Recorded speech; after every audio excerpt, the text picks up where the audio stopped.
aí, como é que você faz? Eu não tinha trabalho. Então, assim, eu passei por um processo muito dolorido. Sem ter culpa nenhuma, sem entender. Era uma menina, né? Eu tinha 19 anos quando eu comecei a namorar o Ayrton. E todo mundo sabe, nunca escondia, eu não tinha um pau pra dar num gato, era dura, não tinha dinheiro pra comer um pastel, fui viver de favor. A água que a gente toma, né? Água, entendi. Não pode mexer ali. O que acontece ali, né, não acontece em lugar nenhum. Mas é muito louco isso, né? Muito louco. Você participaria? Antes de apresentar, assim. Não, mas mesmo apresentando, assim, eu gosto tanto de reality que eu acho que eu participaria. Mas eu não sei como é que ia ser minha família, né? Marido, o quanto de filme eu iria queimar, porque eu ia queimar, né? Assim, eu dando uma entrevista já queimo o filme, você imagina? Mas isso é legal. No reality. Mas... Se você vai pro reality show e não é cancelado em um dia, você não viveu direito. Não viveu, tem que viver. Mas assim, é que eu gosto muito. Então, assim, eu ia estar... Esse é 880, ninguém ia me achar mais ou menos. Eu já acho isso bom. Sim. Porque eu acho que eu sou assim na vida mesmo. Eu prefiro que me ame e me odeie do que me ache mais ou menos, que seja tanto faz. Não passa batido. Tanto faz, eu não sou, nunca serei e não quero ser. Luto pra não ser. E uma coisa que, assim, eu nasci em 94.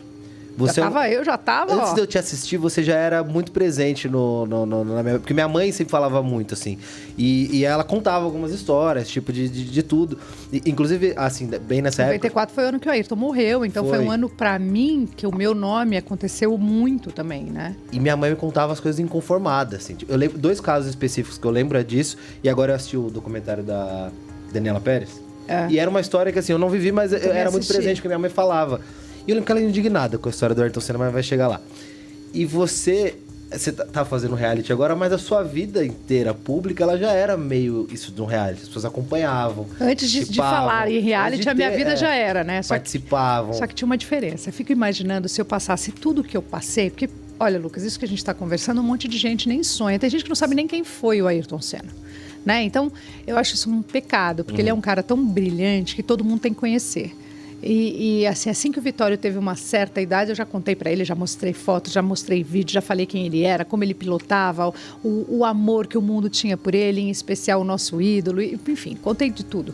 Mas, naquela época, eu tinha que dar uma entrevista aqui, esperar sair, ver se a pessoa tinha sido honesta com todas as minhas respostas. Por isso que eu priorizava programas ao vivo naquela época, porque aí ninguém podia editar o que eu estava falando, mas nem sempre eu ia só em programa ao vivo, às vezes eu dava uma entrevista escrita, então eu tinha que esperar sair a revista ou o jornal, aí saiu alguma coisa às vezes que não tinha nada a ver com o que eu tinha falado, aí eu tinha que ligar lá e pedir direito de resposta, aí demorava mais uma semana para eu dar a resposta e mais uma semana para sair a minha resposta. Então eu vivi uma experiência de reality num ritmo muito diferente. Eu fico imaginando se fosse hoje com as redes sociais.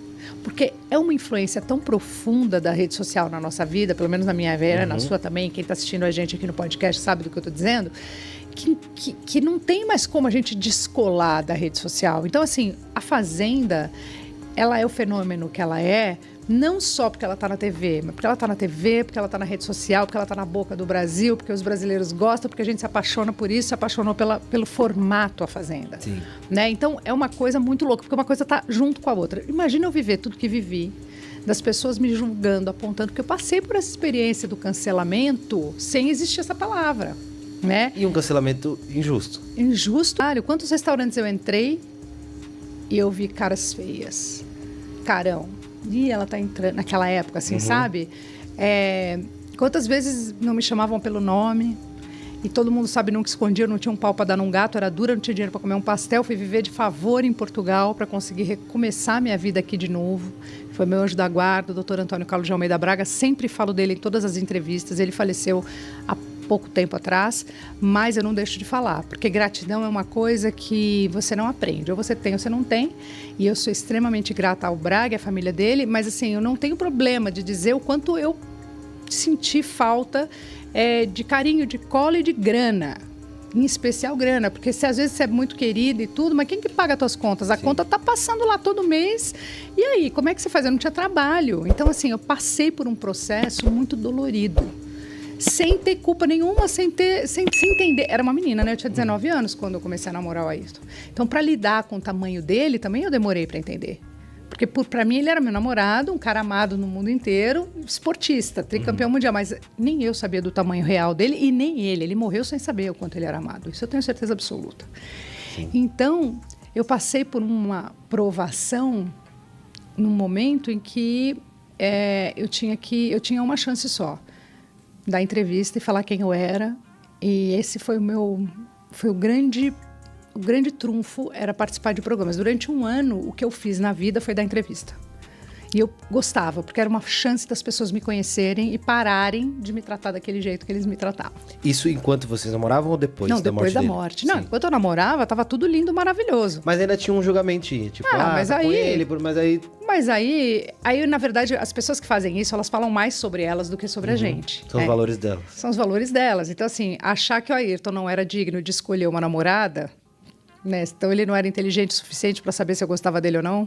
Você está questionando o cara, você não está só me questionando, você está questionando alguém que tem o tamanho que tem, né? O poder que tem e o amor que tem pelo mundo todo. Então, assim, de verdade, isso nunca me incomodou e não me incomoda até hoje, essa postura. Porque eu realmente não compro esse barulho, eu não como essa pilha. Essa pilha não entra em mim. Isso eu aprendi com meu pai. Filha, não vista uma roupa que está apertada, porque ela não é para você. Isso serve para tudo na minha vida, né? Então... Isso não me pega. O que me pegava era as pessoas questionarem, depois da morte, a minha vida, quem eu era, o fato de eu não ter dinheiro, pelo fato de eu ser pobre, pelo fato de eu ter um irmão que acabou falecendo em 96, que fez escolhas extremamente erradas na vida dele. E a gente, que culpa tinha de ter eu tinha um irmão super drogado, que acabou contraindo o vírus HIV, que naquela época também era motivo de preconceito.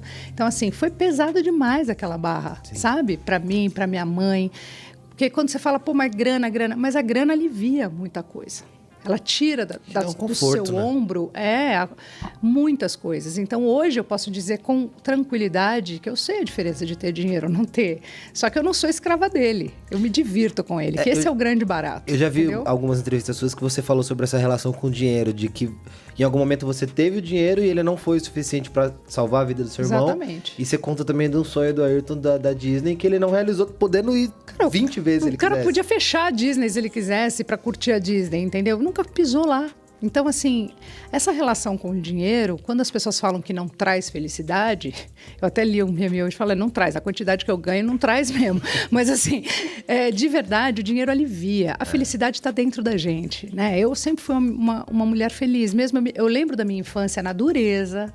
Minhas férias eram Zé Menino, eu ia na biquinha, feliz da vida, comprar um doce, mas era tudo contado. Então, assim, para a gente conseguir ir para Santos no final do ano, passar uma semana, era um ano de economia para fazer essa viagem. Alugava aquele apartamentinho kitnet 50 quadras da praia. Vai todo mundo e junto, vai todo mundo, só com a família, mete colchão no chão. E assim foi minha vida. E eu me lembro da minha felicidade disso. Eu lembro da minha felicidade de ver pato com meu avô na rua, que era o meu passeio de final de semana. Ele pegava na minha mãe e me levava a ver pato na Sabesp, porque a gente morava na Lapa. Minha casa está lá até hoje.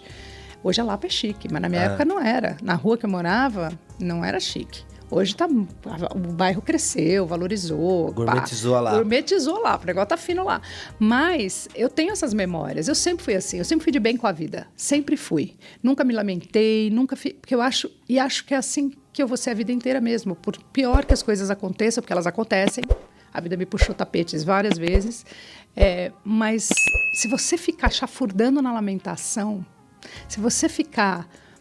parece que, primeiro que a sua vida não anda, segundo que eu acredito na energia, eu acho que você acaba atraindo. Isso não significa que eu dou risada de acidente de trem. Eu acho que a gente tem que entristecer, tem que viver luto, a gente está vivendo momentos tão difíceis na nossa vida. Eu choro, fico triste, mas eu tenho dia e hora para parar. Eu me obrigo a parar. Porque eu vejo a vida como o maior presente de Deus, de verdade, assim. Então, eu acho que a gente não deve zoar a vida, a gente não deve brincar com a vida, a gente não deve se arriscar além do que a gente já se arrisca vivendo numa cidade como a nossa, né? Então, já tem coisas que estão completamente fora do nosso controle. Aquilo que eu posso controlar, eu não vou querer o meu mal, entendeu? Então, eu vou querer viver bem de acordo com o que eu posso, dentro da minha verdade. Então, eu sempre fui de bem com a vida e nunca gostei de quem não é. E você tem uma resiliência, uma energia para recomeçar que ela é praticamente infinita, né? Eu tava vendo aqui, porque eu lembro de ver alguns programas seus e eu lembro que em algum momento eu não vi mais, né? Que fala, ficou fora da TV e tal. Geladeira. E aí eu falei, aí eu fui olhar, né? E aí eu fui ver que o único ano que eu não achei que você fez algo na televisão foi 2019, que foi ali também começo de pandemia. todos os anos você estava em algum lugar. Ou você estava no Acabo, ou você estava na TV, ou você estava no YouTube. Eu nunca parei. Então você nunca parou. Eu não consigo falar não para trabalho. Acho e que sempre na mesma energia. Você liga lá, você, de madrugada, de pijama, fazendo protesto, tá fazendo. Reality show, tá fazendo. Tamo lá.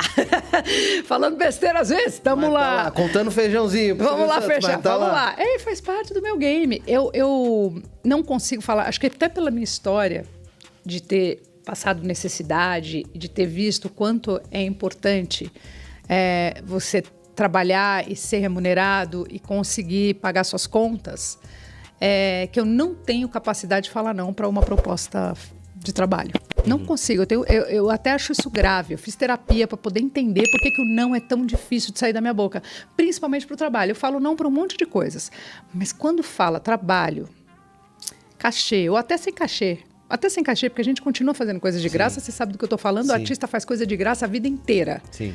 Então, assim, eu não consigo falar não. Se eu tô com a agenda livre, eu vou dar meu jeito. Ontem mesmo eu falei, não, eu vou priorizar esses dias que eu ainda não tô pegando tão pesado. Eu vou dar uma priorizada aqui no meu descanso, porque eu sei que é importante para mim, porque eu vou pegar no batente até o Natal e não vou parar. Então, assim, deixa eu dar uma... Aí tocou meu telefone, pô, tem um evento aqui, em cima da hora mesmo. Falei, olhei no relógio, falei, quanto tempo? Tem que ficar aqui 45 minutos. Olhei para um lado, olhei para o outro. Falei, vou fazer uma maquiagenzinha sozinha aqui rapidinho. Vou dar um pulinho lá, né? Dar um beijo, ver uma galera. Já dou um oi. Fui. Não aguentei. Fui. Quando eu vi algum trabalho que você falou não por algum motivo, você falou, nossa, devia ter feito cabeça. Eu não tenho essa história para contar. Eu não tenho essa história para contar. Eu só falo não, por exemplo, por uma questão contratual, que aí não depende de mim, aí dá até um alívio. Porque eu falo, bom, beleza, não posso. Olha que ótimo, não posso por uma questão contratual. Olha que delícia. Eu tanto, às vezes. Mas eu não dou esse migué. Entrevista, eu falei, então, a Record não vai estar liberando. Aí, não vai, não vai. Quer que eu mande e-mail? Não, já mandei. Não vai liberar mesmo. Você nunca viu eu não dou migué, não dou esses migué. Não. Quando eu vou mesmo. Quando eu não vou, eu já sei que eu não vou porque não me liberou. Mas assim, eu sou catiteira, né? Eu gosto.